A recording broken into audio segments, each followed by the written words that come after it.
Então, começando nossa aula aqui de luxação do cotovelo. Para quem ainda não me conhece, eu sou Marcela Rodrigues, eu sou médica pelo FMG, ortopedista e cirurgiã de mão. Já trabalhei com preceptoria de residência médica. Fui da CET, que é a Comissão de Ensino e Treinamento da SBOT Minas, em 2020, 21 e 22.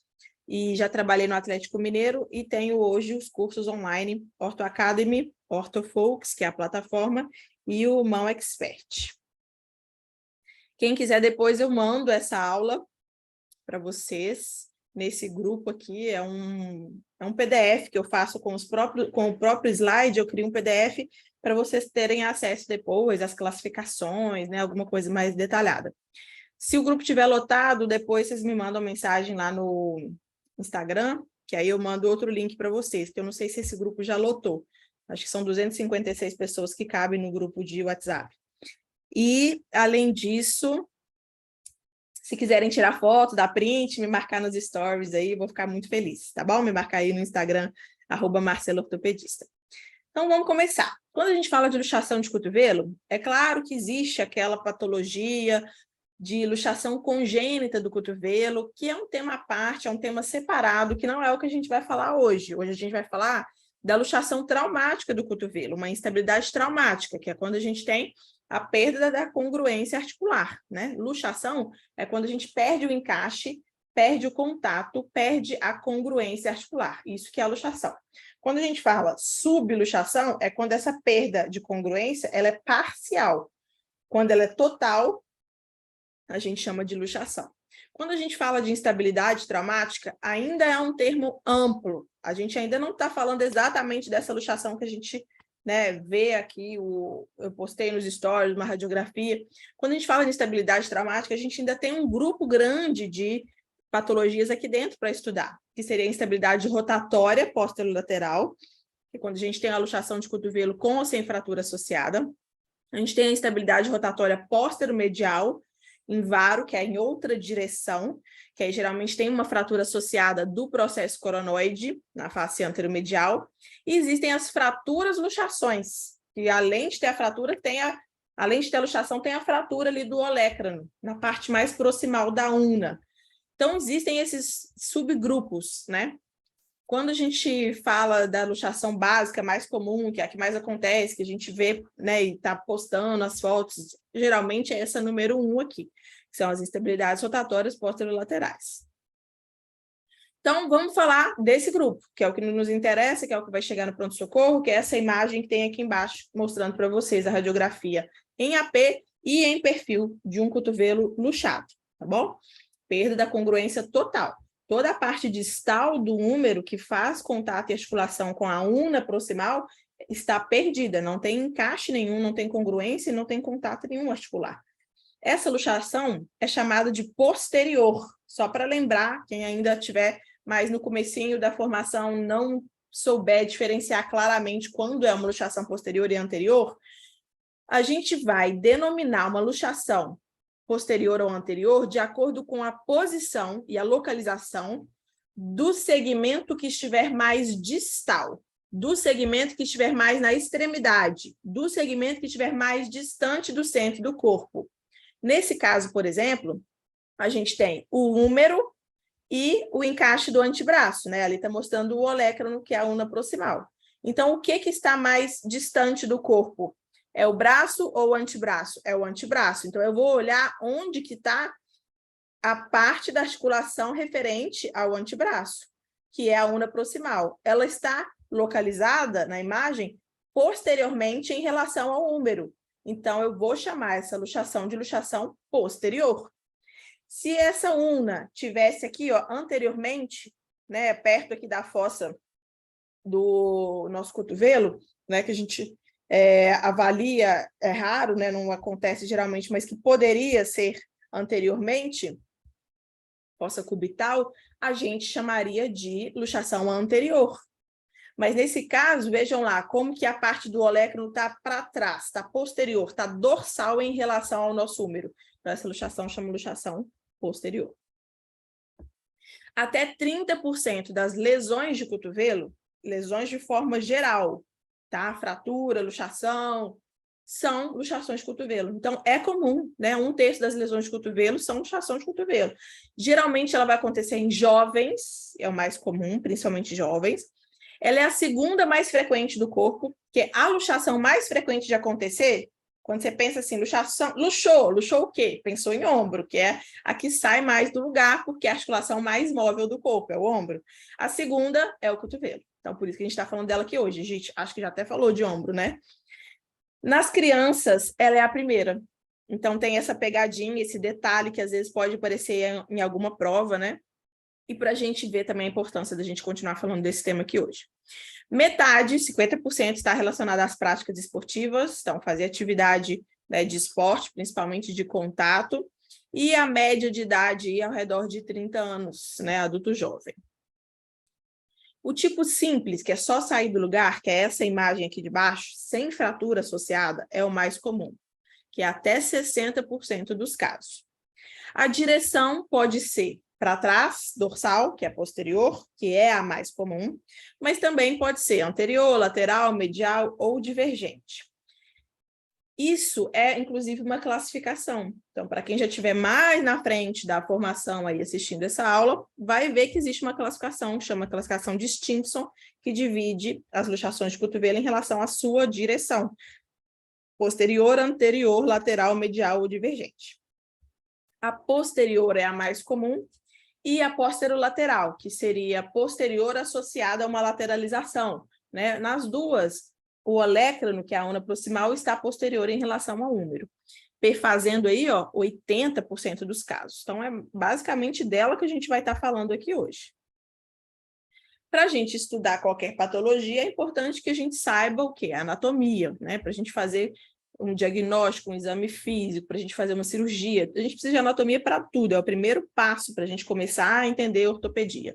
Então, como que a gente vai avaliar esse cotovelo, né? Quais são as estruturas que a gente precisa saber?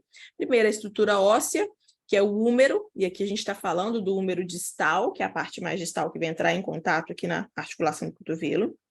Tem a região proximal do rádio, e aqui a gente tem a cabeça do rádio, e a gente tem a região proximal da una. Então, rádio e una compõem o antebraço e a parte proximal deles vai fazer aqui a articulação do cotovelo. Nessa articulação, a gente tem algumas estruturas que vão trazer uma estabilidade, né? Além do encaixe ósseo, a gente tem que ter estruturas adicionais para trazer estabilidade para essa articulação. E esses são os ligamentos. A gente tem um conjunto de ligamentos do lado medial, que é o lado de dentro, e um conjunto de ligamentos do lado lateral, que é do lado externo, do lado de fora, né? Então, aqui na primeira imagem, a gente está vendo os ligamentos do lado externo, do lado de fora. E eles são divididos aqui, ó, basicamente em um triângulo, né? Esse é o conjunto de ligamentos colaterais. E aqui a gente tem o ligamento colateral radial e ulnar, e o ligamento anular, tá? Esse ligamento anular, ele é como se fosse um anel ao redor da cabeça do rádio, a cabeça do rádio proximalmente. E do lado medial, a gente tem também aqui esse ligamento que ele parece ser triangular, né? Ele por causa dos feixes e da direção dele. E aqui a gente tem o ligamento colateral ulnar, que faz parte do ligamento colateral medial. Então, esses ligamentos vão trazer estabilidade para essa região. Quando a gente tem a luxação, provavelmente tem uma lesão leve, moderada ou grave desses ligamentos. O problema, quando o paciente chega, é bem evidente, né? Quando a gente olha para o cotovelo do paciente, no exame físico, a gente já sabe que ele teve, né, esse diagnóstico. Pode ser que tenha uma fratura associada? Pode ser. Então, a radiografia vai ser fundamental para a gente identificar isso. Mas, quando a gente vê, a gente já vê uma deformidade. Por quê? Porque é uma articulação que está muito próxima da pele do subcutâneo, não tem muita cobertura de músculo aqui, igual em outras regiões que possa ficar na dúvida, né? Não tem gordura aqui nessa região, então a gente vê facilmente a deformidade. Geralmente o paciente chega, né, segurando aqui já o cotovelo, que se deixa o braço solto dói muito, ele já chega protegendo aquela articulação, e às vezes a enfermeira já até fala, teve luxação de cotovelo, mesmo sem saber, porque é estranho, a imagem é estranha, né? Então o diagnóstico geralmente é fácil de você ver que tem alguma coisa de errado. Quando o paciente chega com muita dor, ele pode contar que já colocou no lugar sem querer ou reduziu sozinho, né? Aí você vai fazer o exame também de radiografia para ver se teve fratura, alguma lesão maior, vai examinar para ver se não teve uma instabilidade ligamentar. Mas o mais comum é chegar luxado, chegar fora do lugar mesmo. Pode ter dor, claro, normalmente vai ter. Pode ter equimose, que é o roxo na pele. Pode ter um inchaço, se tiver demorado para chegar lá na UPA, no pronto atendimento, e vai ter essa deformidade evidente aí. Primeira coisa que a gente vai fazer é solicitar avaliação radiográfica, porque a gente precisa saber se teve uma fratura, se teve uma luxação, o que aconteceu ali. Então, a gente vai solicitar uma radiografia. O que a gente mais usa para cotovelo é AP e perfil. Se a gente suspeitar de fratura de cabeça do rádio, a gente vai pedir uma incidência adicional, que é uma incidência especial, chamada incidência de Greenspan, que é para ver a cabeça do rádio sem sobrepor a imagem na UNA, porque vejam, por exemplo, esse perfil. A gente sobrepõe a imagem do rádio da UNA, então às vezes a gente não tem certeza absoluta se tem fratura ou não. Mas isso é quando a gente desconfia da fratura da cabeça do rádio. Se a gente não tiver isso, essa suspeita, não quiser solicitar, está certíssimo começar com AP e perfil. AP é de frente e perfil é de lado. Esse é o AP com a luxação. E esse é o AP sem a luxação. Então, vejam aqui no cotovelo normal em AP, anterior-posterior, a gente consegue ver o contorno claramente do húmero distal, né? A gente tem aqui a tróclea, que é a parte mais distal do húmero que vai articular com a una. A gente tem aqui o capitelo, que é a parte mais distal do húmero que vai articular com a cabeça do rádio. A gente tem aqui, ó, o côndilo ou epicôndilo lateral, e aqui a gente tem o côndilo ou epicôndilo medial. Então, esse aqui é o nosso húmero normal, né? A gente consegue ver essa listrinha, que é a superfície articular. Essa listrinha aqui, ó, é o espaço da articulação. E a gente tem um espaço da articulação entre o capitelo e a cabeça do rádio, ou seja, a gente pode chamar aqui de húmero, articulação húmero radial, ou capitelo radial, ou rádio capitelar, né? Tem vários nomes aqui para a mesma articulação. E aqui a gente também tem essa listrinha, onde dá para ver as duas bordas, as duas superfícies da articulação, que vai encontrar a tróclea com a una. Então, pode ser trócleo ulnar ou húmero ulnar, né? Então, a gente tem essa articulação que a gente consegue ver entre húmero e una, essa articulação que a gente consegue ver também entre húmero e rádio, e além disso, existe uma terceira articulação. Então, o cotovelo é composto por 3 articulações, 3 superfícies articulares. A terceira é o contato, é o encontro, é a articulação entre a una e o rádio, que é a articulação rádio-ulnar proximal, porque ela está proximalmente no antebraço. Existe a rádio-ulnar distal, na região do punho, mas aqui a gente está falando da rádio-ulnar proximal. A articulação a rádio-ulnar proximal vira a sílaba, a sigla ARUP. Então, quando vocês verem ARUP escrito em algum lugar, A-R-U-P, é a articulação rádio-ulnar proximal, tá? Então, cotovelo é composto, então, por essas 3 articulações. Essa aqui é uma radiografia normal, o anterior-posterior do cotovelo. Não tem alteração, não tem desalinhamento, não tem fratura, não tem luxação, tá bom? Isso aqui provavelmente é um artefato, esse fiapinho aqui. Vimos em AP a articulação normal. Agora vamos ver em AP a articulação luxada. Olha aqui, não tem nada encaixado. O rádio não está encaixado no capitelo, onde ele deveria. A una não está encaixada na tróclea, onde ela deveria. Além disso, eles até fizeram aqui uma sobreposição de imagem, porque está um atrás do outro, né? Eles não estão alinhados assim mais, está um atrás do outro. Então, na imagem, eles estão sobrepostos, né? Quando a gente olha, está um na frente do outro, né? Isso aqui, a gente às vezes pode chamar de baioneta, só que a gente usa o termo baioneta mais para quando é fratura de ossos de afisária, né? Na região fora da articulação. Quando está assim, a gente fala só que ou encurtou, ou proximalizou, né? Ou simplesmente que está luxado mesmo. Só para vocês entenderem por que eu estou vendo as duas imagens sobrepostas, tá? Então, é porque elas estão assim, ó, uma na frente da outra. Quem está posterior? A parte mais distal, a extremidade que está mais longe do centro do meu corpo, que leva o nome da luxação. Então, o antebraço está posterior, essa é uma luxação posterior. Esse é o perfil, mostrando o total desencaixe da parte distal do húmero com a parte proximal da una. Então, perdeu totalmente aqui o encaixe. Diferente da radiografia normal em perfil, vejam aqui como está encaixadinho, ó. Essa é a parte distal do húmero encaixada no Czinho aqui, ó, dessa superfície, onde vai encaixar aqui a região proximal da una. A gente chama isso aqui de olecrano, né? Essa região aqui do capitelo e da tróclea, que a gente viu aqui separado, elas estão sobrepostas na imagem, porque essa é uma visão em perfil. Isso acontece realmente, mas dá para ver que elas estão todas encaixadas, alinhadas e congruentes, tá? Então, avaliamos aqui a radiografia, vimos que tem a luxação. A gente vai fazer essa radiografia, idealmente, antes de fazer a redução, para saber se não tem uma fratura ou alguma outra lesão associada. E o ideal é que a gente repita essa radiografia depois de fazer a redução, para ver que está reduzido, para ver se realmente não tem nenhuma fratura associada, para ver que está tudo bem. Então, o ideal é que a gente faça a radiografia antes e depois de colocar esse cotovelo no lugar. A manobra de colocar o cotovelo no lugar, a gente chama de manobra de redução. Se for necessário, se tiver uma fratura intraarticular, que eu estiver na dúvida, ou que eu tiver que programar algum tratamento cirúrgico específico, às vezes eu vou precisar da tomografia.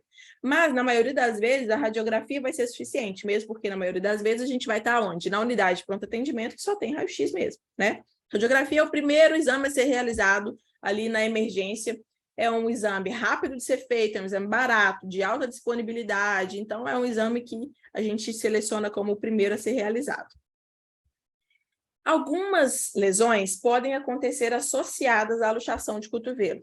Eu já comentei que pode ter fratura associada, mas agora a lesão de partes moles associadas, de outras estruturas nobres associadas, principalmente se a energia de trauma for ainda maior, por exemplo, alta velocidade, algum acidente de moto, por exemplo, né, ou queda de uma altura muito importante.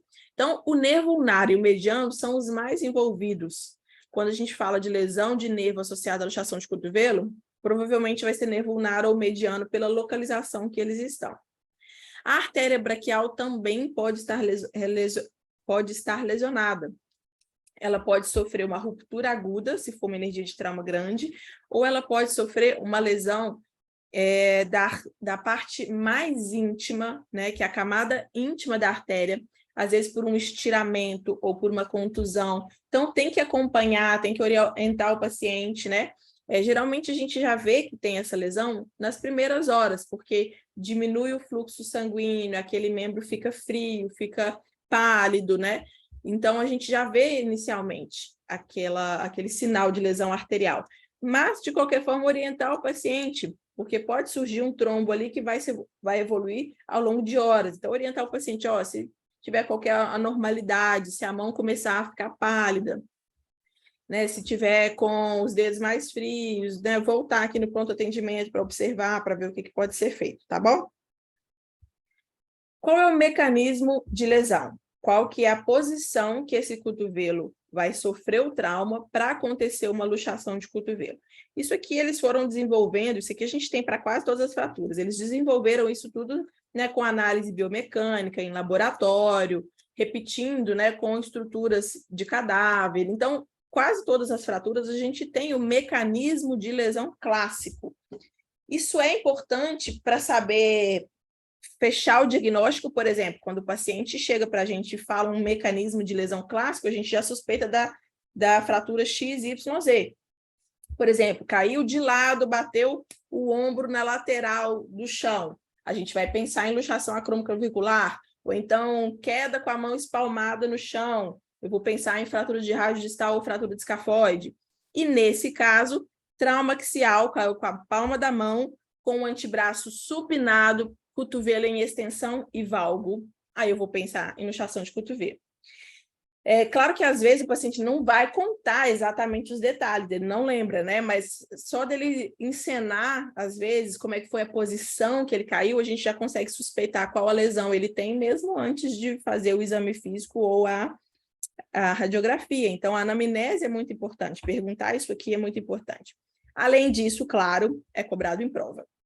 Então, trauma axial, né, pode ser uma queda, por exemplo, o trauma axial no membro, né? Ele não é que ele está caindo em pé, né? Isso seria um trauma axial para o calcâneo, para o joelho, para o quadril. Aqui a gente está falando de um trauma axial no membro, na articulação do cotovelo, que é essa direção aqui.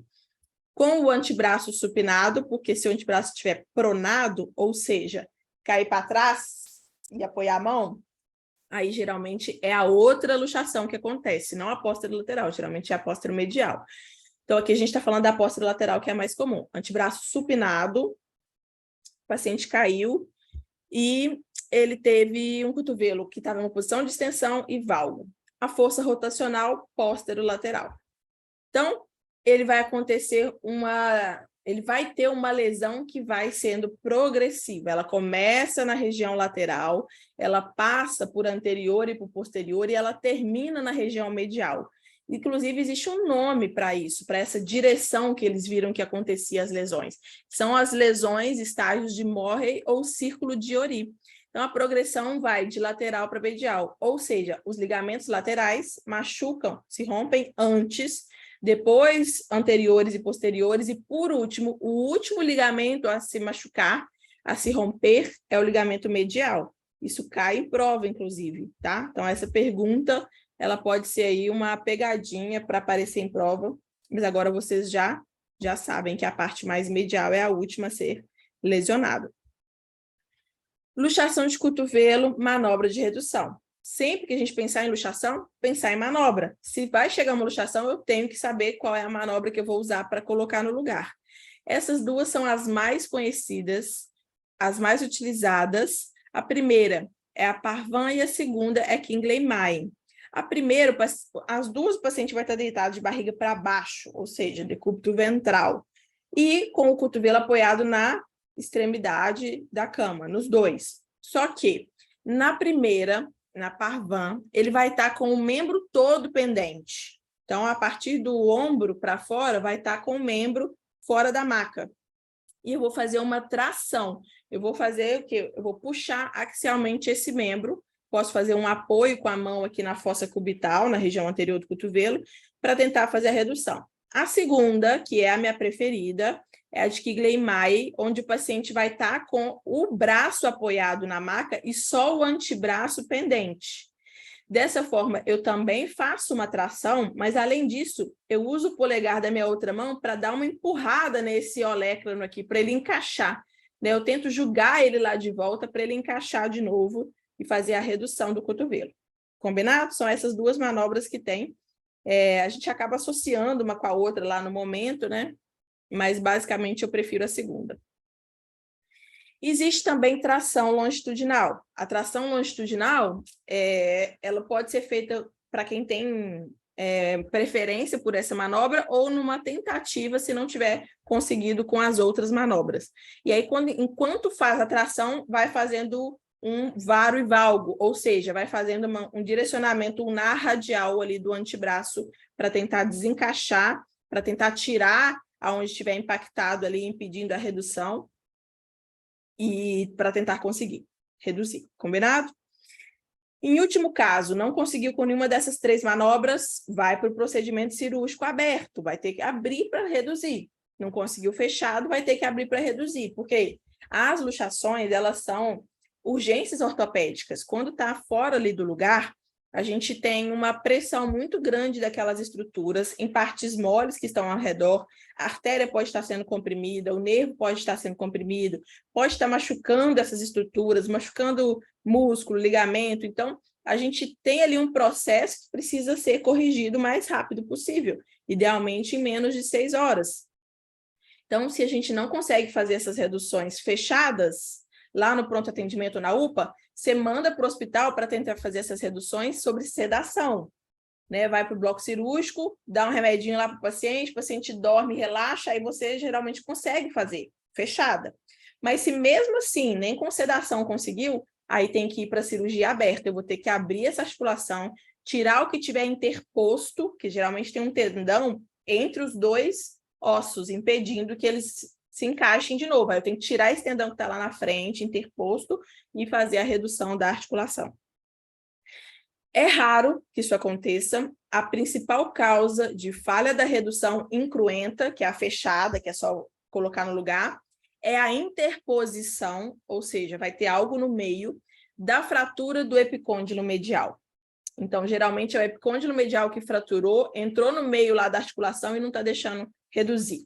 Então, você vai ter que abrir, tirar o epicôndilo medial que está lá no meio, voltar ele para a região dele, né? Se você já tiver domínio cirúrgico, você já pode fazer a fixação desse epicôndilo medial. Se você não tiver segurança, você só reduz, fecha, e depois o cirurgião, ou de mão, ou de cotovelo, ou de ombro, vai fazer essa redução dessa fratura. Mas você vai ter que abrir para colocar a articulação no lugar. Isso, às vezes, cai em prova, né? Qual que é a principal causa de falha de redução de luxação de cotovelo. Existe ainda um nome especial para uma lesão, que é a tríade terrível. Não sei se vocês já ouviram falar. Alguém aqui já ouviu falar? Me manda aí no chat. Vocês estão tão caladinhos? Ninguém mandou pergunta até agora? Manda aí no chat, se vocês já ouviram falar da tríade terrível. Nunca ouvi. Então, agora vocês vão aprender e não vão esquecer mais.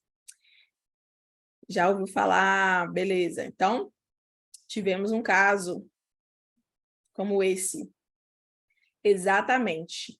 A tríade terrível, inclusive eu apresentei junto com o Dr. Lucas Jacques, que é especialista em cotovelo do Hospital Mater Teresa, a gente apresentou um trabalho esse ano lá no Congresso de Cirurgia da Mão, que aconteceu em Londres. É um congresso mundial que acontece de 3 em 3 anos. E aí a gente levou esse trabalho para apresentar lá, avaliando, né, os pós-operatórios e mostrando ali os resultados e benefícios. Depois eu posso até mostrar para vocês essa apresentação, é bem legal. Então, alguns ortopedistas, cirurgiões, eles viram que existiam algumas lesões do cotovelo com luxação que tinham um prognóstico muito pior do que as outras luxações mais simples e do que as luxações só com fratura de olecrano. E eles começaram a avaliar o que estava acontecendo naqueles que tinham os prognósticos piores, a resolução pior, né? Aqueles que ficavam ruins, com o cotovelo duro. E eles começaram a estudar o que estava acontecendo, o que tinha de padrão, o que se repetia, o que se repetia naqueles pacientes. Né? E eles foram ver que aqueles pacientes que tinham um resultado pior de luxação de cotovelo, eles tinham associado 2 fraturas. A fratura da cabeça do rádio e a fratura do processo coronoide da ulna, que é a pontinha ali, deixa eu ver se eu consigo mostrar nessa imagem. Essa pontinha aqui. Essa pontinha é o processo coronoide. E eles começaram a ver que os pacientes que tinham a fratura dessa pontinha e da cabeça do rádio associada à luxação tinham um prognóstico muito pior. E aí eles chamaram isso de tríade terrível, porque são 3 lesões que traziam um prognóstico muito pior. Então, é a fratura da cabeça do rádio, fratura do coronoide e a luxação de cotovelo. Os 3 juntos, aumentando drasticamente a instabilidade daquele cotovelo. Então, é obrigatório o tratamento cirúrgico para essa lesão. Praticamente não existe espaço para tratamento conservador em tríade terrível. Bom, tem algumas dúvidas aqui. Vou responder vocês. Aí, ó, foi trauma no jogo, tá vendo? Alta energia, provavelmente ele estava correndo, estava rápido, caiu em cima do cotovelo, né? Trauma axial. Então, ele teve as 3 lesões.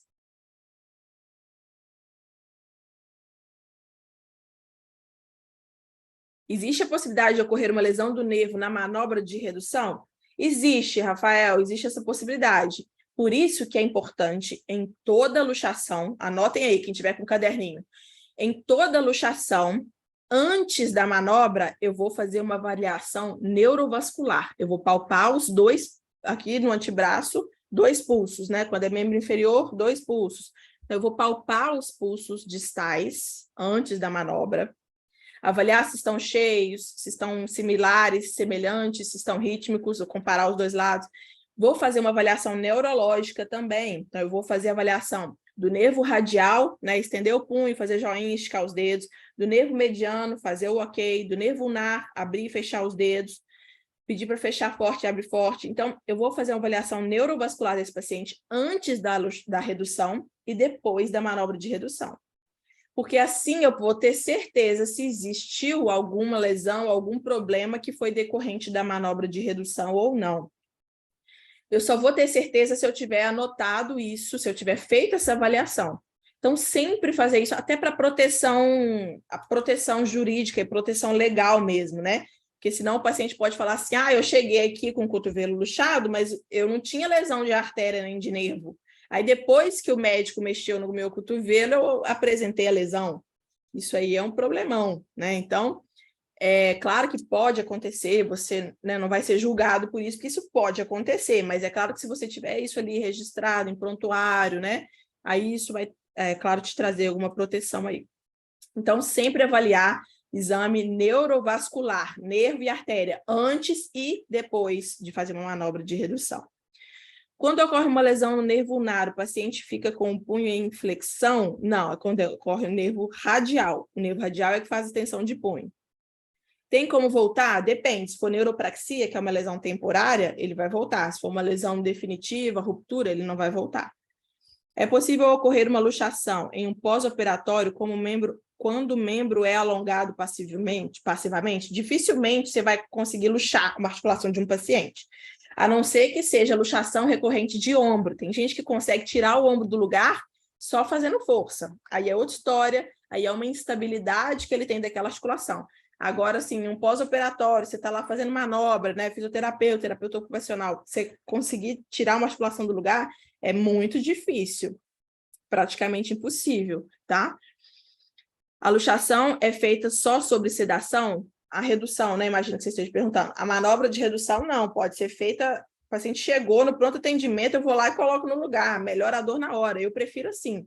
Mas se o paciente já tiver ido para a UPA, tiverem tentado várias manobras, não tiver conseguido, ele veio para o hospital por causa disso, aí eu levo ele para o bloco cirúrgico, faço a sedação, e aí eu consigo colocar no lugar na maioria das vezes. Combinado? Bom, então continuando, falamos aqui da tríade terrível, vai aparecer em algum momento para vocês. Chegamos, diagnosticamos, sabemos o que o paciente tem, agora é a hora de tratar esse paciente. Quase todas as luxações simples, que é só luxação sem fratura, vão ficar estáveis depois de reduzir. Então, depois que eu reduzir e eu movimentar, não vai sair do lugar de novo, ela vai estar estável, a maioria, tá? É incomum no cotovelo essa articulação ficar saindo do lugar depois. É incomum, a não ser que tenha sido um trauma mais grave, associado à fratura ou associado a uma lesão ligamentar mais importante. Então, como que eu faço na maioria das vezes? O paciente chegou, coloquei no lugar, não teve lesão de nada associado, nem fratura, nem nervo, nem artéria. Posso imobilizar com uma tipóia por 2 semanas. Se eu estiver muito inseguro de pôr só uma tipóia, eu posso pôr uma tala longa, que é a tala axilopalmar. Deixo 2 semanas, cicatrizou, melhorou a dor, tiro tudo e começo a mexer. Só 2 semanas? Só 2 semanas. Porque essa é uma articulação que endurece, enrijece muito rápido. Então, eu não posso deixar um paciente com um cotovelo 4 semanas, 6 semanas, se não tem indicação, né? Então, precisa só de 2 semanas de tipóia. E depois é tirar e movimentar, fazer fisioterapia, terapia ocupacional, terapia da mão. Esse paciente, ele precisa movimentar esse cotovelo para esse cotovelo não ficar rígido, não ficar duro. Agora, se tiver uma instabilidade, deixa eu ver se eu coloquei aqui. Não. Se ele tiver uma instabilidade, ou seja, eu reduzi, e aí eu vou testar o movimento e saiu do lugar de novo, ele tem alguma lesão associada, pode ser alguma lesão ligamentar mais importante. Então, o ideal é que eu coloque no lugar, imobilize e encaminhe para o especialista em cotovelo e ombro ou especialista em cirurgia da mão, porque pode ser que precise reconstruir algum desses ligamentos. E isso vai ser programado depois, não tem urgência, né? Eu só vou imobilizar para o paciente não ter o cotovelo, para o cotovelo não sair do lugar ali até ele receber essa avaliação especializada, combinado? Mas, basicamente, eu posso imobilizar com uma tala longa, botar tipóia 2 semanas e depois rodar, mexer, movimentar, combinado? Posso acompanhar, inclusive, esse paciente lá na UPA mesmo. A tipóia tem que ser usada o tempo inteiro nas primeiras 2 semanas? Olha, nos primeiros dias ele vai estar com dor, ele vai estar com medo, ele vai acabar utilizando ela direto. Na segunda, ele pode começar a tirar, começar a movimentar um pouco. Mas o ideal é que ele fique mais quietinho nas 2 primeiras semanas, que a partir de então ele vai poder movimentar mais livremente. O ideal é que o médico oriente se vai usar a tipóia ou não e quanto tempo. Por quê? Porque ele que examinou inicialmente, ele que viu se tinha instabilidade ou não, né? Se tinha qualquer menor que seja um sinal de instabilidade, o ideal é que mantenha 2 semanas de tala e tipóia, né? Para depois refazer essa avaliação. Então, o ideal é seguir a orientação que foi dada inicialmente por quem fez o primeiro atendimento. O médico avaliou inicialmente. Bom, podem ter complicações? Podem ter complicações. Quais serão? A primeira e mais comum é a rigidez. A rigidez é o cotovelo duro. Isso é muito comum para qualquer lesão de cotovelo, infelizmente. O cotovelo é uma articulação perigosa. Você olha para ela, ela já está endurecendo. Então, rigidez é a mais comum, independente do grau de lesão, né? Assim, claro que lesões mais graves têm maior risco de rigidez, mas as menores também podem ter. E se você fizer uma cirurgia no cotovelo, você tem risco de rigidez. Se você tiver alguma fratura de cotovelo, você tem risco de rigidez. Se você fizer outros procedimentos, né, mais invasivos no cotovelo, você vai poder ter o risco de ter essa complicação, porque o cotovelo ele realmente tem esse detalhe especial. Outras associações e outras complicações que podem surgir. Ossificação heterotópica, para quem não sabe o que é a formação de osso onde não deveria ter osso, né? Ou seja, é a formação de osso em partes moles, depósito de cálcio aqui em partes moles. Então, aqui a gente tem a ossificação heterotópica de cotovelo, e as 2 mais comuns é cotovelo e quadril. São as 2 regiões mais comuns. E aqui a gente tem posterior, uma ossificação posterior e um pouquinho anteriormente, e aqui a gente tem uma grande ossificação anterior. Às vezes essa ossificação, ela também está piorando a rigidez, às vezes pode até levar a uma anquilose, ou seja, gruda um osso no outro, não mexe mais o cotovelo, como se fosse uma artrodese, né? Mas a artrodese a gente cirurgicamente é que faz, constrói. A anquilose é quando gruda um osso no outro, ele cola, ele consolida um osso no outro e você não consegue mais mexer ali. Então, a ossificação heterotópica é temível também na região do cotovelo. Neuropatia do nervo ulnar. Nervo ulnar, ele passa aqui, ó, no túnel cubital, entre o epicôndilo medial e o olecrano, num túnelzinho. Então, se eu tiver aqui alguma cicatrização mais exuberante, alguma fibrose, alguma aderência, vai começar a apertar o nervo ulnar e eu vou ter sintoma de neurite cubital, que é a neuropatia do nervo ulnar ao nível aqui do túnel cubital, o túnel onde ele passa aqui na região do cotovelo. Então, o cirurgião de mão é o especialista mais adequado para fazer essa avaliação, diagnóstico e tratamento. Pode evoluir com instabilidade, se tiver tido uma lesão maior, mais intensa. E a complicação mais tardia, né, com anos já de evolução, seria a artrose. Mas geralmente é quando é uma lesão mais grave, mais importante, uma lesão, né, de energia de trauma maior, associada à fratura, enfim. Bom, se quiserem ler o material depois, eu vou deixar aqui aberto, enquanto isso a gente vai respondendo as perguntas de vocês. Vamos ver aqui, ó. Em pós-operatório de ombro, onde é utilizada a tipóia, o cotovelo pode ter diminuição de ADM? A tipóia é normal, igual a mesma tipóia que você usa para ombro, você usa para cotovelo, tá? A mesma tipóia igualzinho. Aí depende do que foi a cirurgia para falar se pode ter ADM ou não, né? Não tem como eu te falar sem saber a cirurgia. Podem mandar mais perguntinhas aqui, se quiserem. Vou fechar aqui a gravação.